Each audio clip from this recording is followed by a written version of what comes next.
Batay sa pinakahuling Global Gender Gap Report ng World Economic Forum, nangunguna ang Pilipinas sa mga bansa sa Asia na lumalaban sa gender gap. Kaugnay nito isang forum hinggil sa balanse at gender-sensitive na pagbabalita ang inilunsad ng Presidential Communications Office at ng Bureau of Communication Services para sa mga taga-media. May ulat si Eunice Monte. Sa pinaka-latest na Global Gender Gap Report ng World Economic Forum, nasa top 1 ang Pilipinas sa Asia at pang-7 naman worldwide sa mga nakikiisa sa paglaban sa gender gap ng bansa. Kaya naman sa pangunguna ng Presidential Communications Office at ng Bureau of Communication Services ay ginanap ang Gender Fair Media for Government Communications Forum para sa balanse, responsable at gender fair na pagbabalita kasama ang mga kawani ng gobyerno na nahahanay sa linya ng komunikasyon.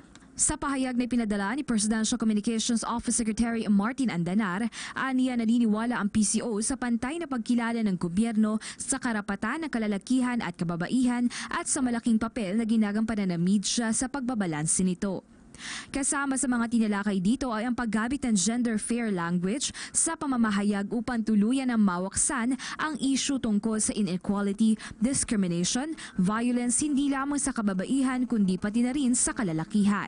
Ayon kay Attorney Allen Espino, posible ring mabigyan ng parusa sa ilalim ng batas ang mga sumusuway dito. Ang mga violations ng Magna Carta of Women ay punishable. Sa katunayan dito sa mga pelikula sa Pilipinas, 31% lamang ng mga kababaihan ang may speaking roles at 69% naman ang sa kalalakihan.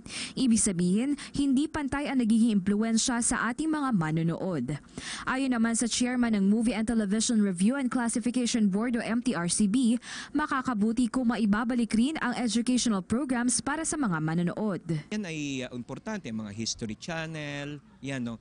At ang challenge lang yan ay maging mayroon ring parang quality na magiging commercially appealing para more audience ang kanyang ma-reach. Kasama rin dito sa forum ang ilan sa mga representatives ng Philippine Commission on Women, News and Information Bureau, Optical Media Board ng Office of the President, National Telecommunications Commission, Film Development Council of the Philippines, MTRCB, Center for Media Freedom Responsibility at ang National Commission on the Culture and Arts o NCCA.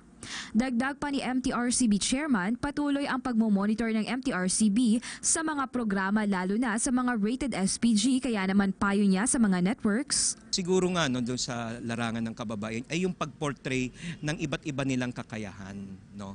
Kailangan siguro mas maraming research tungkol dito.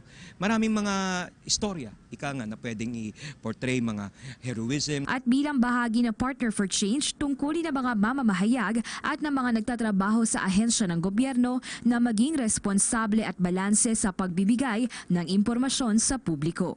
Para sa PTV News, Eunice Monte.